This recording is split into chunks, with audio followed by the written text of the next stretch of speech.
like you'll do this work for so long, and people get very discouraged when you don't see immediate results. And I experienced that myself, and especially in art, it's a intimidating world to step into, especially without any serious connections or going to art school, which is where you would typically experience that. Okay. So I basically just hit the streets of New York and experienced it that way.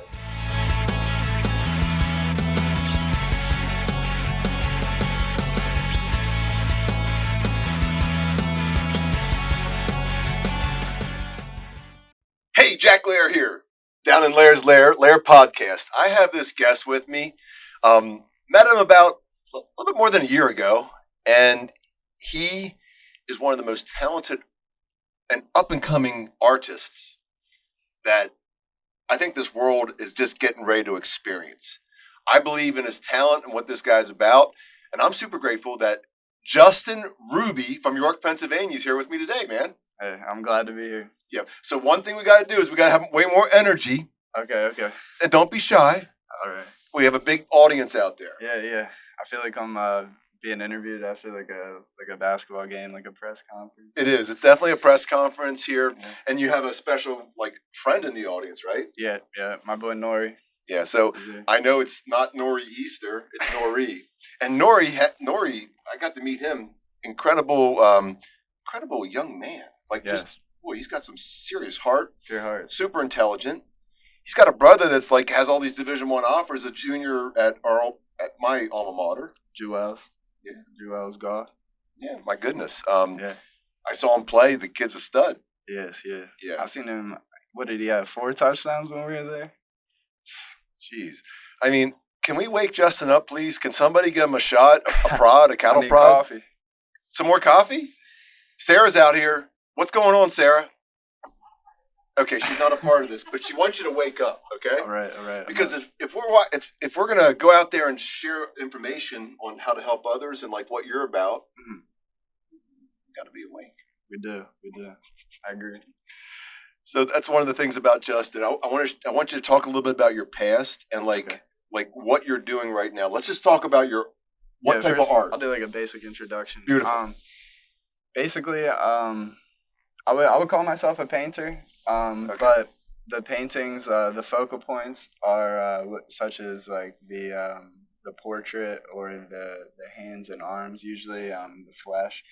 I will collage out of sneakers. It started with sneakers. I've been doing Tootsie Pop wrappers, and I've done Louis Vuitton. I've actually been ripping the leather out of old cars, at the junkyard. Really? So on a Dodge, just pull out the old leather, and it's a resourceful way to get material for really cheap. Okay. Unless you're I've cut up, a Louis Vuitton bag. That's not cheap. So no. I think what we need to do is provide a couple examples on, just.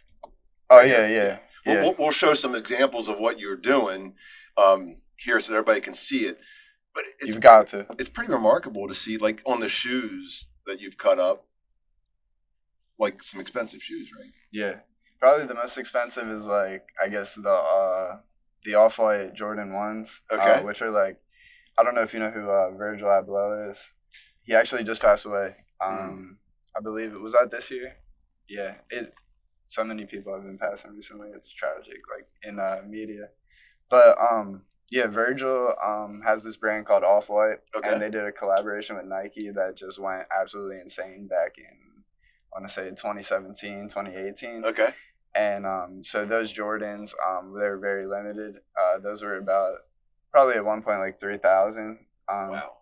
For just a pair of Jordan 1s that Virgil designed.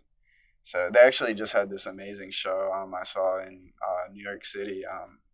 They did a tribute to Virgil. Okay. And they did a lot of times in sneaker culture, they would be taking apart leather from a Louis Vuitton bag and put it on a sneaker.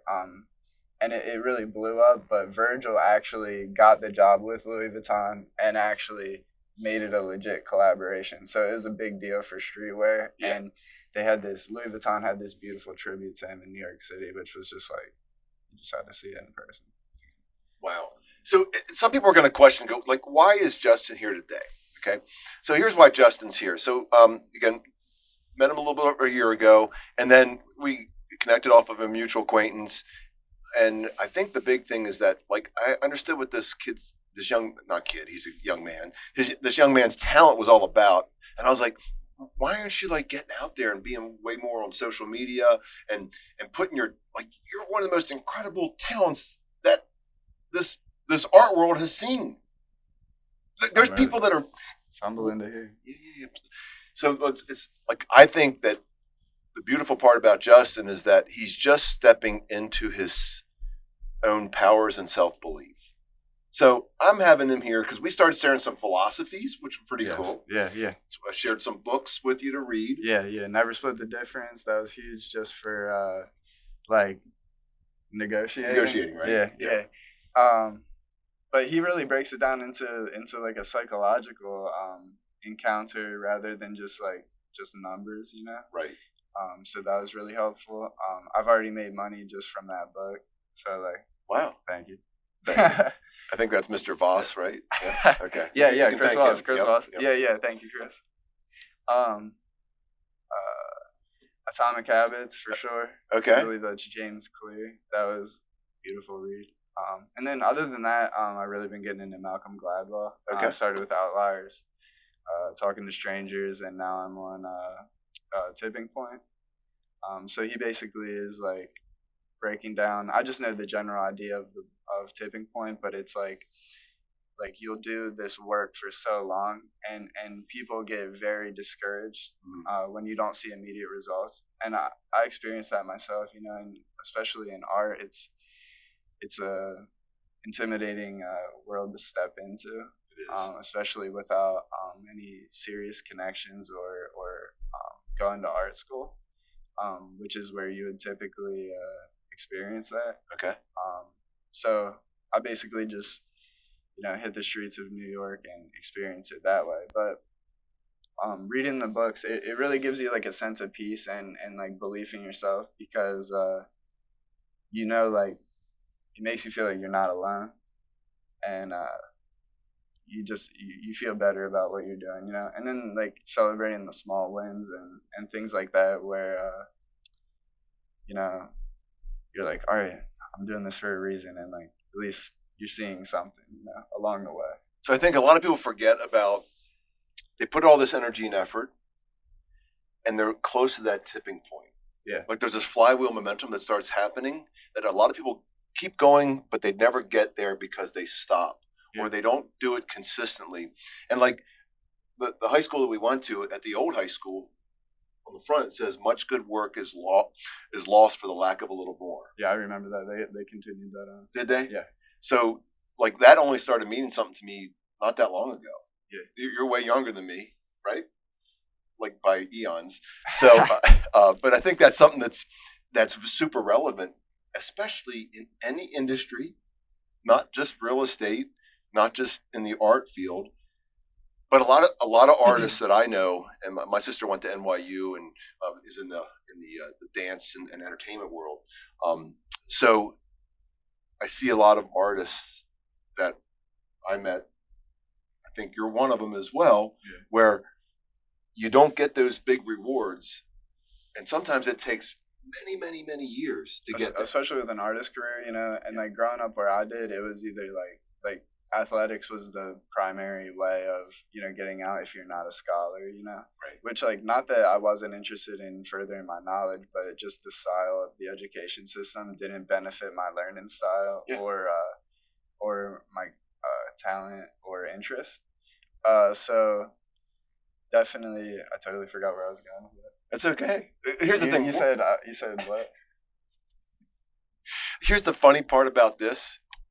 I have ADHD. Yeah, me too. Apparently, Justin, we're just going to a different subject. Yeah. But I liked where I was going with it. Did we catch? Jack has no idea what question. You both got lost. I'm going to start making notes of my questions. No, my brain like went in 3 different ways because I was like, oh man, that would be a really interesting point too. You were talking about the quote in front of the It is, yeah. I actually can bring us back because I did remember that, but I thought it was funny. That's why I had to have that comment about my ADHD. Because sometimes, like, I'll drift because I'm thinking of that next, and then I'll forget about what I just asked. Yeah. But yeah, it's like it's putting all that energy and effort, and then just not following through to get where you want to go. Right. Yeah, the Like, final push. Very few people begin with the end in mind. Yeah, I feel like it's really just, when you're driving at night and you got your lights on and you can't see the rest of the road, all you can see is that in front of you. You just gotta trust that roads just keep being paved, and the road's just gonna keep continuing.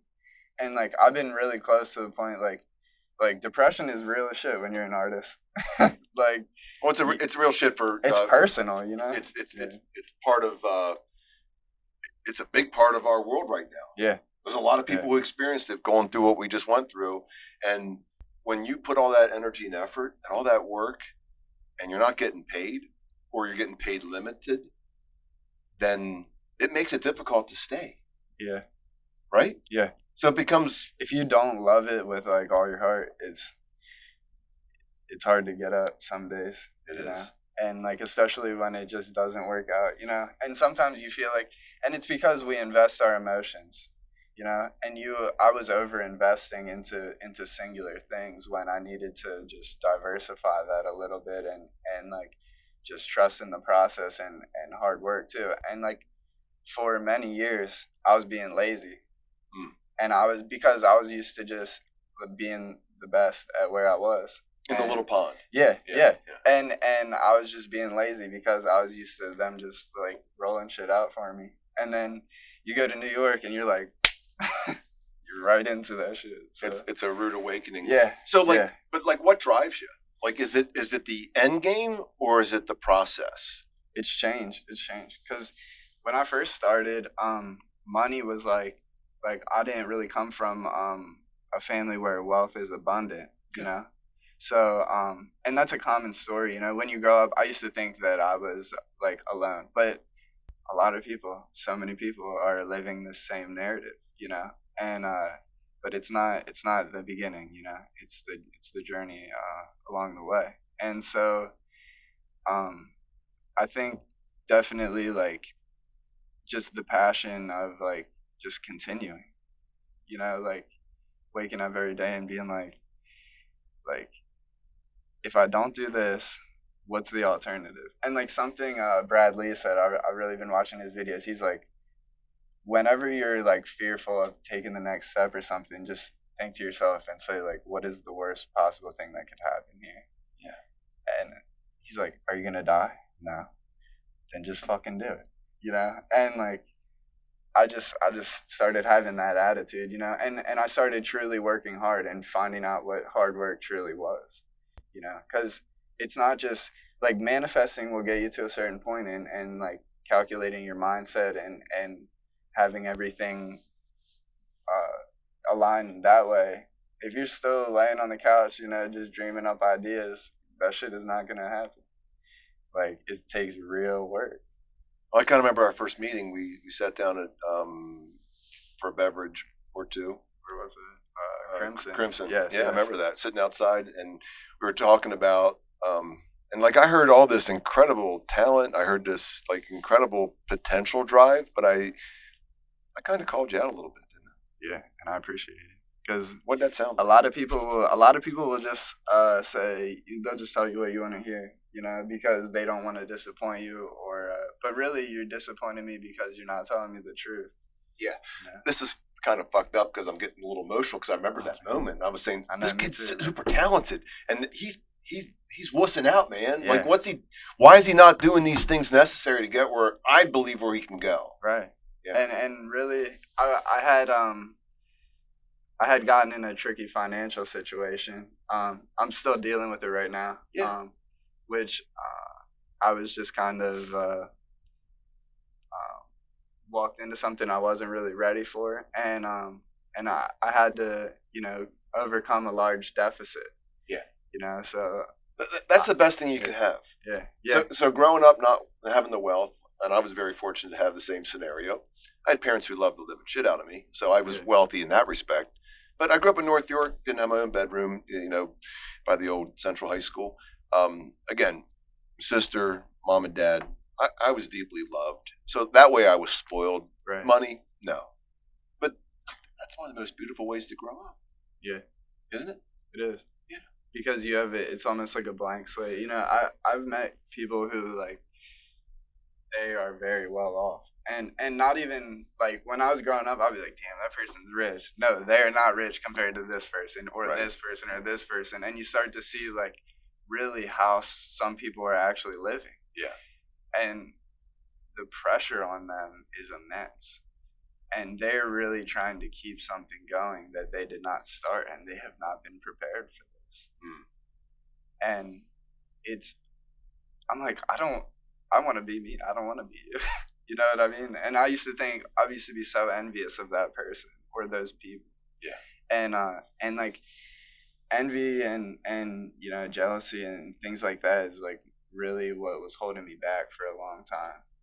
So you were envious of others? I was negative. I was Okay. very negative. I was dwelling in a very negative place. Yeah. Like since I was a kid, because like I was saying, about growing up in a place where athletics is really the only place to, like grow into. I was always like good at drawing and stuff, but I really wanted to play basketball. And, it got to a certain point where I'm like, I'm not good enough like at this because one, I didn't work hard, and two, I just wasn't built for it, for athletics, and I still love to play, but like these kids, I remember playing AAU and I'm like, all right, fuck, like these kids are like really good, and it was like a wake up call, and I was in an art class. It was crazy because when I switched schools, so I switched to live with my dad back to York because I moved away with my mom near Philly for about 7 to 8 years. Okay. And it really shaped me. And I have like just lifelong friends that I could never live without. And I'm really glad it happened, but I really just wanted to come home, because I didn't feel at home there. Okay. And my family's here, my grandparents. So I definitely wanted to come back and like experience that while I still could. And so when I made that switch, I was supposed to be put into like this wood shop class. Okay. And she's like, it's filled, and the only other class is this art class. And I'm like at my other school, it wasn't really, glorified. Yeah. But luckily at Central has a really great art program, and their funding is almost 10 times what it was at my old school. Okay. And I know because like I know. Yeah. And when I remember I was in this class and I was just doing the first assignment, and he's like, dude, are you serious? Like, are you serious right now? And it was Mr. Wertz, and he was like, you can seriously go to college for this. Like, you can get top offers and go to top schools, and that was the first time. Like up until then, I decided, all right, my basketball career is over. I think I can impact people and be a gym teacher. Okay. Yeah, and so I was like, all right, I can, that'll make ends meet, and I'll be able to do this. And then he said, like you can really do this, and so he signed me up for his class the next half of the year, and then I met Mr. Walker. And like together, those two, like really, Mr. Walker really put in a lot of work to actually get me offers. And I like got offers from like some of the top schools, like Micah. I got like a Creative Vision Award grant from them. Nice. And this was like unbelievable to me because this is like receiving an offer from like North Carolina for Yeah. basketball. Yeah. And like Micah's like at that point, I think they were like the number 3 school in the nation. And then I'm getting offers from like Ringling. They're in the top 10. Down in Florida, and but it's crazy because the number 3 school, they're like, we really want you. I went and did a portfolio review at the Art Institute of Chicago. Okay. And I went to Chicago. I flew all the way out there. I was really passionate about it. And I went to a summer program there, and that's where I learned like I don't want to go to school. Like I don't like this. And I walked my portfolio in, and this is like my first experience with the real world. Yeah. Because I'm out of the pond now, and And I sat down. I would never forget this guy's face or his name. And I'm not going to name drop, but his name was Kyle. And that's actually my brother's name. But this guy, he looks at my portfolio. And I'm like, I'm fucking nervous. I'm shaking, because like I came all the way to Chicago to be evaluated. Right. And this is like what I've been putting my year into. And he says, he's like half finishing like a Cliff Bar and has his fucking Starbucks from the morning. Like he's half into it, and he's just, rifling through my work that I spent so much time on and stuff. And he's like, I think you should just consider a different career path. And I was like, dude, like, yeah, but aren't those like the best? I think that's like one of the best blessings for someone to say that. I never burned like more hot than that. Like that was like, I didn't sleep for like the next 3 days. I'm in Chicago and I'm making work and I'm like it really lit a fuse. Yeah. And just being told that something that like you have people telling you like, and this is your reality you're building, because we're crafting up our realities in our minds, and then that reality is just with this guy's reality, who we're supposed to regard this guy's reality very high, and he knows what he's talking about and he's qualified. And so I'm like he was in my head. And I walked out of there and I just like threw my stuff in and I was like, I really wanted to go to this school and I applied, I got denied to that school. And I was like, I felt defeated at that point. And that was my junior year and I was going into my senior year. And I set it up, I grinded out all my classes in my junior year because Central allows you to move around your schedule and have flexibility, whereas like Oxford was a little bit more structured. But Central kind of allowed you to like create your own path in a way. Okay. So Mr. Walker set it up. So I had like all art classes my senior year, and I really like he really pushed me into like the artist that I am now. Yeah. And that it was that criticism and like that harsh light in the morning. So it took somebody to believe in you. Yeah. And then you had to start believing yourself. I talk about that a bunch. And then you have somebody that, and art's very subjective, correct? Oh, yeah. Because, like you can do something and I can go, oh, that just doesn't appeal. And then I go to somebody else and go, oh my gosh, I love this. It means the world to this person and this person doesn't give a shit. That's so, the reality. So you got an offer from the number 3 school and then the Art Institute of Chicago, that dumb motherfucker out there. Yeah. Shout out Kyle. Yeah, Kyle. Kyle. That's bullshit. You try to kill a dude's dream. Guess what? He's getting paid $10K to do artwork. I guarantee you're.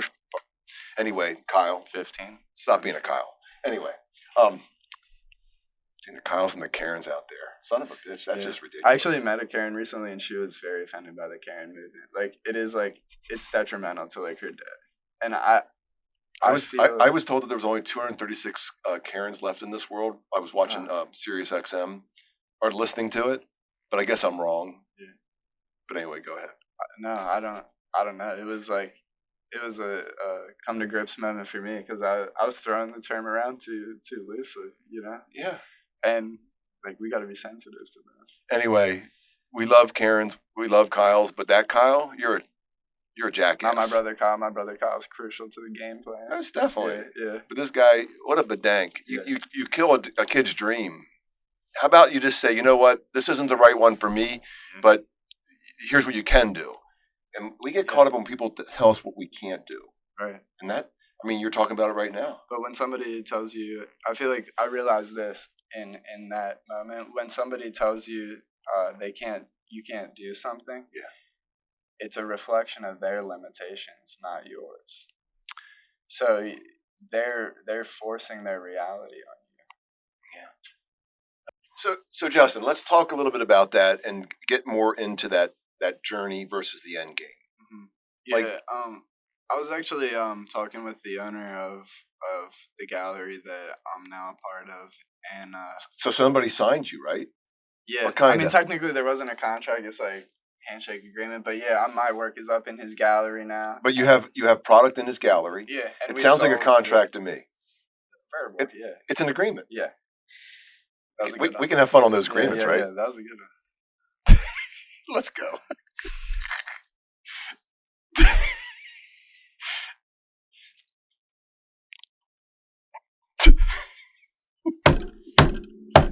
Sorry. I wasn't even going there, but I just saw his smile and looked down. So it took me a moment. Nah, it was like I was ready to go into the next sentence, and I was like, Why are we still? He keeps setting up that person into my life. What's going on? Yeah, here? but I'm just kidding.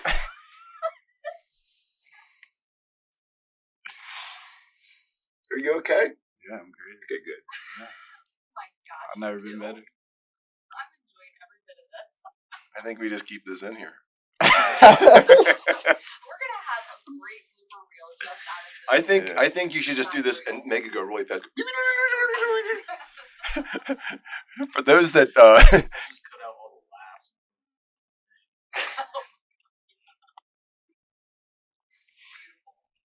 where am I at? The Justin doesn't know the end goal versus the process. Yeah, we Hanging his stuff in the gallery. Oh yeah, Oh, yeah. yeah. And so yeah. so the so agreement. we're rocking.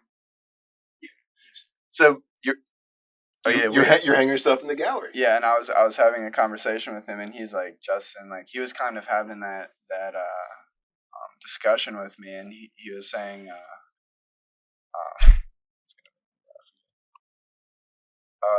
he said it's a really serious point, so I feel like I gotta.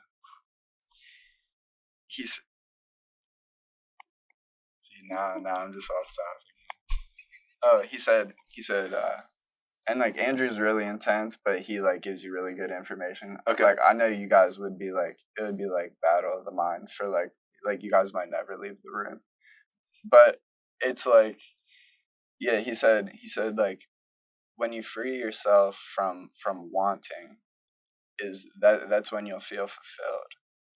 So like we're constantly wanting things, but if you let go of things that you want and you appreciate the things that you have, that energy, that is what goes into your manifestations. So when you manifest, like it's really important to truly like feel that this has already happened, or you already feel this way. Mm-hmm. And try to put yourself in that mind state in order to be able to reach it. So that was like a really good way for him to kind of break it down to me, with like just letting go of wants. Okay. Yeah. That's interesting. Yeah. So the journey part of it, because you're on this journey, right? Yeah. Have you it's like, reached your pinnacle? hell no. I'm just starting. I'm starting. Okay, good. Yeah.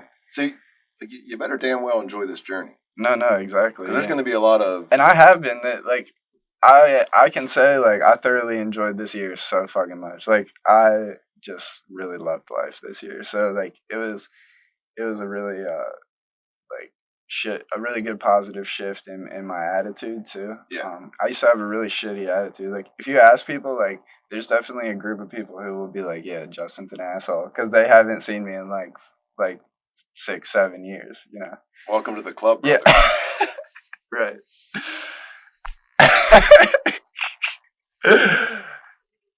Yeah. It's called the Asshole Club. Yeah. I think sometimes I've been the president. Yeah. You're the treasurer. Okay. Very good. All right. That's a them problem. Yeah. Anyway, let's move on. So Treasure. Yeah. The treasure. So it's interesting, like, you talked about that, like, this year, right? Yeah. And quite frankly, like, we haven't spent much time since, like, probably March-ish until about right now. I connected with you recently at a football game, and we connected on social media. So we kind of, went out of each other's lives for a little bit, for other reasons. There's things happen in life. Right. What brought us back together here? That's a really good question. I think, like, like me not wanting to miss out on like a potential relationship that I really believe in. Mm. Cause like it's a little bit hard for me to let that kind of stuff go. I just never been the type to like I guess look a gift horse in the mouth.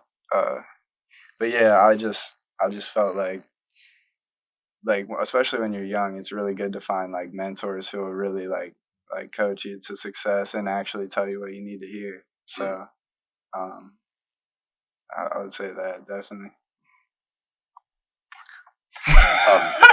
He's good. Yeah, I mean, the thing is, like, I do believe in you, man. I believe in what you're about, and I was pretty cool because, like, you were liking on my social media, and I was like, Yeah. what's this about? Yeah. I was a little confused, you know. Always think the world of you. Yeah. But, you know, like things happen in life, and Yeah. next thing you know, like we're not in each other's lives here for a little bit. Yeah. But it's cool that we're reconnecting here. I believe in what this guy's about big time here. So I love what you're doing. You've been commissioned to do some artwork for some like big names in the industry, right? Couple. In Yeah. entertainment. Yeah. Are you able to talk about that, or are we not? No, I can. Okay, good. Let's talk about it. All right. Cool. Because you went out to L.A. one time. A bunch. Yeah. I've been Okay. out to LA a bunch of times. Okay. Yeah. Yeah. We just did a show in February. And a piece got bought by Russell Wilson's camp. So there's Okay. a piece that's in his collection. It was, bought for Russell. Nice. So that was cool to have a piece in his collection. And he actually reached out and said, and this is through his camp. So like I didn't like I was on a Zoom with him once, but it was like real brief. Yeah. But which he's like super cool. Like has a cool sense of humor. From what I saw, which is like always cool when like people aren't like assholes. It's always a shame when you meet people and they're assholes. But So it sounds like Russell Wilson is not one of them. no, At least he wasn't Russell to you, Wilson. which is I great. felt bad that he had a rough start to the season, but I feel like he's pulling it together now. But yeah, Russell Wilson was like that was super cool, and he reached out through the camp, and he said, "I love this piece, but it's in a Seattle Seahawks uniform," and he wanted to commission another one of him in his Broncos uniform. Good deal. So we haven't put that together yet, just because of scheduling and everything. But So Russell Wilson is now a Denver Bronco. yeah, Right. Denver. So Broncos. Russell Wilson, like, hey, this dude, man, this guy's the real deal. And They pay it. I know, but it's gonna be worth a heck of a lot more in the future. Yeah. And let's get you in a Denver Bronco uniform. Yeah, where you belong. Yeah, and now we have a full season of content now because before there wasn't even a shot of him in a Broncos uniform. Yeah. So we kind of did have to wait it out a little. So who else? Definitely like one of the biggest moments to me was Drake. Drake. Wow. Yeah, that's like Drake is like the soundtrack to the come up. There's a lot of days where you don't have inspirational figures in your personal life, and you have to look out and reach out to what the media gives you. And I feel like Drake was like huge for inspiration and just like motivation. Nice. So yeah, it was really cool to see him like acknowledge like my piece and like give his praises or whatever. And we're going to share some of this information, some of these prints or I'm sorry, works of art. Yes. And we'll do photos of. Oh them. yeah, we definitely need to show him. Yeah. But yeah, and that's another type of thing where I'm like, God, like I really hope he's not an asshole because like I love Drake, like his music coming up, and I'm not. People are like, oh, like they're a fan or whatever. Fuck no, I'm like a huge fan of Drake, man. Like that's Drake. So like, and like he's like dapping me up and stuff and telling me like he likes my work. Like that was a dope ass moment for me, and it didn't have a price tag on it really. But yeah, that was just amazing. And then I got to do a jacket for Lil Durk, which he's probably not in year round, but the voice, very good, voice of the streets. Love it. That's awesome. It's a big guy. Here's the thing: like a lot of these people might not be in the realm of folks that are listening, but here's the thing: like you're making an impact and you're getting that exposure. Yeah. And you're just in the beginning. Yeah. And most artists don't get recognized until they're dead. If you look at history, right? Yeah. A lot of them. Van Gogh only sold one painting in his lifetime. They sell for a couple bucks here and there now. Yeah. Just a few. Yeah. So you want to get recognized while you're still alive, right? Yeah, and that was a big driving force. Because I really was like putting my timeline like really short at first, and you're like, if you don't reach it right away, you're like, oh my god, like it's not working out. But in reality, it is working out, and it just takes time. And a lot of opportunities I really wanted, and like I'm asking God for these opportunities, and I wasn't ready for them, and that was when I really started to embrace patience, which is not a strong suit of mine in the past, but it's like a point of emphasis now, where I can, like let the process unfold and do things like organically. But when you, like Elon Musk said, right? This isn't verbatim. Like I'm definitely like You're botching it. paraphrasing. Yep. Yeah, but he said if your mom gives you a month to clean your room, you're gonna take a month to clean your room. But if she says that shit needs to be done tonight, you're gonna get that shit done. So, and it, like, my friend Alex said that to me. My friend Alex, by the way, shout out Alex. He's a coder in New York City. He's like a big inspiration to me too. Okay. We went to elementary school together here in New York, and unfortunately, like his dad passed away when we were younger, when we were in second grade, and he had like some really big deficits to face, greater than mine. And he's overcome it and in like some very huge ways and worked for some really huge startups in New York City. Nice. So I get a lot of those, like we have a lot of those inspirational talks where it's like I'll be down one time and he's lifted me up or vice versa, you know? You need those people in your life. Yeah. And it's really about perspective too, because he still feels that, like I don't think he always enjoys the process. And I think that was one thing where like he's had more success than me. But I feel like I'm like, dude, like, and now now the reason why I'm saying this is because now he's launching into his own company. Okay. And he's learned from these companies, and he like took the back seat for a few years, and now he's about to get his own round of seed funding. And I mean, you want to talk about making you cry, man? That shit, like, that's awesome. That'll really make me tear up. That's beautiful. Yeah. And I think you talked about like gaining patience, and I know Andy Frisella says if you want to learn to be patient, do something that requires patience. Yeah. Right. That's funny. It works. I think like comes to my mind is like chess or like having an argument with a significant other. Or you never had one of those, or you want to have one of those, or what do no, they require patience. Oh, okay. Yeah, that's like something that requires patience. Why don't you go home and practice that? I practice every day. All right.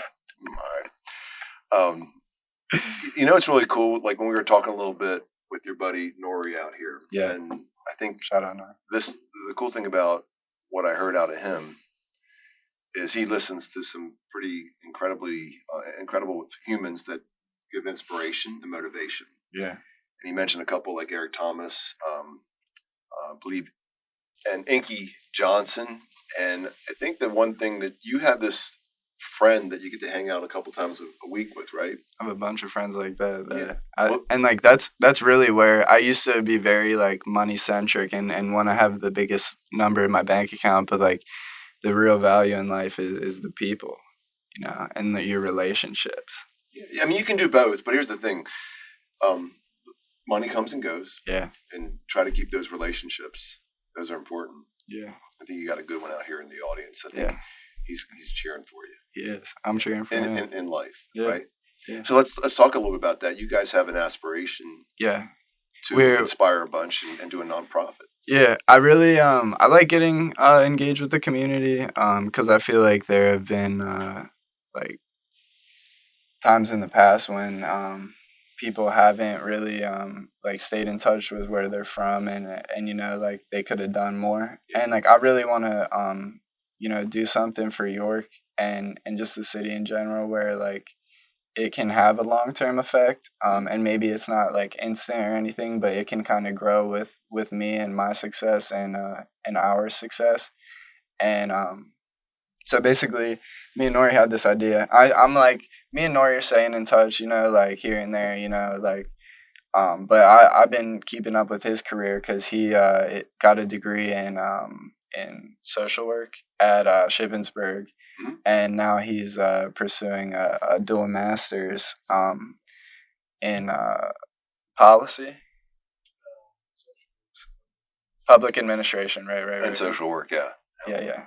I always get the terms mixed up. But yeah, anyway, like Nori's doing great things with just coaching mentality in kids. Yeah.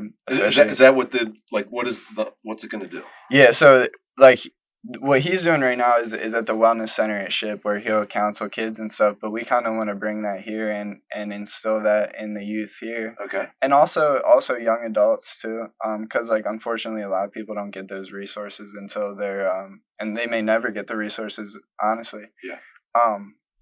But we want to create a facility where we can foster that kind of environment, where it's peaceful and like when we first got together, we're like, oh, we want to do something that'll stop violence and stuff. But that's a really broad goal, and you think you have to think of what are possible solutions, and this is how are we going to address it? Like we can't just go out there, go out, stop violence. What the fuck is that? So the biggest thing we came into conclusion with from talking to kids in the city, people in the city, people who have already tried this in the past is they want opportunity, and like how I wanted opportunity, and how Nori wanted opportunity, and opportunity is not always accessible in the city of York, especially in the inner city. In most inner cities. Yeah, and small towns all across the country. So what we really want to do is create a center where we can foster that, and we can kind of like create a network of mentors, and kind of just we definitely want them to collaborate, but it's more about their individual success and their individual vision for their own lives, and we really just want to kind of like help coach that mentality into them, that they can truly do whatever they want, and just provide them with counseling and getting them out of sticky situations, and just it's very abstract right now, especially because I'm not like I just went to lunch with a possible donor, and he's like asking all these questions. I'm like, Josh, I'm not gonna lie to you, like I do not have an answer for this, but I love you right now for asking me this, because this is exactly what I need to have an answer to. You got to define it. And it pushed my thinking further, because like you have the initial inspiration, but then to stay doing it after the inspiration has fleeted, like most businesses, most nonprofits, most great causes never make it to reality because it's a great idea, and there's a lot of things that go between that idea and the actualization. And there's a lot of negativity that happens alongside of that. That's why you need a great partner like Nori to hold yourselves accountable to make this happen. Yeah. So I'm going to charge you guys to make sure you guys can have this. Oh yeah. Make this happen. Yeah, we will, because once you tell people about it, you can't go back on it. And now there's like millions of people watching. Yeah, millions. I mean, millions upon millions. Probably billions by now. Like we're our 25th episode or something like that, and we have to have at least 1 billion subscribers by now. Yeah, I'm certainly going to be held accountable. Yeah, but you got to be held accountable. Yeah. Great. We talked about something. Fear rules many people's lives. Yeah. What does that mean? I mean, I think every day, the first fear is just getting out of bed sometimes, which is crazy because a lot of people will let the fear, I think it's a fear of failing, and a fear of, not having acceptance. And like when I was first starting out, I thought that I was chasing materialistic things because I wanted the materialistic things, but that was just a mask for acceptance. And that was really, I think when you ask what drove my career, especially in the beginning, and it's still like a very young career, but especially for an artist, but in the beginning, you know, you're really scared to fail, you know, and I forget the point I was making there. I said I totally forgot. It's Just okay. so But, I got lost in the moment. But it's okay. But some people are fear success too. Yeah, They do. yeah. You know, Justin, I believe that you have incredible ability, capability, and you need to step into your power. I appreciate it. You don't realize how much you can bring to this world. And I'm just gonna tell you, brother, like, you got to go make it happen now. Yeah. And I'm gonna say it. You need to stop being a little bitch and go make this happen. That's what I need, man. I need that on a sign in my studio. Well, it used to be here for you, but anyway, Yeah. I'll send you one. Awesome. I'm gonna have it up on the wall. But that's a lot of people won't tell you that. A lot of people will not. They'll just tell you, "Oh, you're doing great. This looks great." And like, sure, you need those people, but like, when people just let you become complacent and everything, that's really dangerous. Yeah, that's a big danger, to have people around you that allow for complacency. Mm-hmm. Okay, get people like Nori pushing you. Like, Yeah. get people in your life that are going to push you to go to where you belong. Yeah. Yeah, you're way more than what you think you are right now. That means like a lot to me, because you don't, like, people don't tell you that, you know. I mean, people will allude to things and tell you like they're proud of you and stuff, but there always, sometimes, you know, people will tell you they're proud of you and there's some resentment in their tone too, and like those are crazy moments when you reach success too, when it changes the people around you, and Guaranteed it happens. Yeah. You'll hear people that they're loving that you're not successful, and they'll love hanging out with you. yeah, And then as soon as you hit success, you'll say, "Oh," and that fake smile will come on. "I'm so happy for you," and it's complete bullshit. Yeah. Because again, they're struggling with something in their life, and don't make their problem yours. But be that one that helps them. Okay. yeah. That's one thing I used to take things like very personally, and I would feel that I was like betrayed by it in certain situations, and like really when I took a step back and years later, I'm just thinking like it was much more like something happening within them, you know, that is like I've just been trying to, you know, stay positive and amongst like negative energy, really. So let's wake everybody up here for the end of the show, including yourself. Wake 'em up. I'm just kidding. I'm super grateful that Justin Ruby, the next big artiste, incredible talent, has joined me today on the Lehr. I'm glad to be here. It's beautiful. So if this helped you, like, share, subscribe, and make your day great. I'm super grateful for this guy, Justin. Come here, brother. I'm grateful for you. All right, man. And check out justinrubyart.com. I'll put all that shit in Nah, there. nah.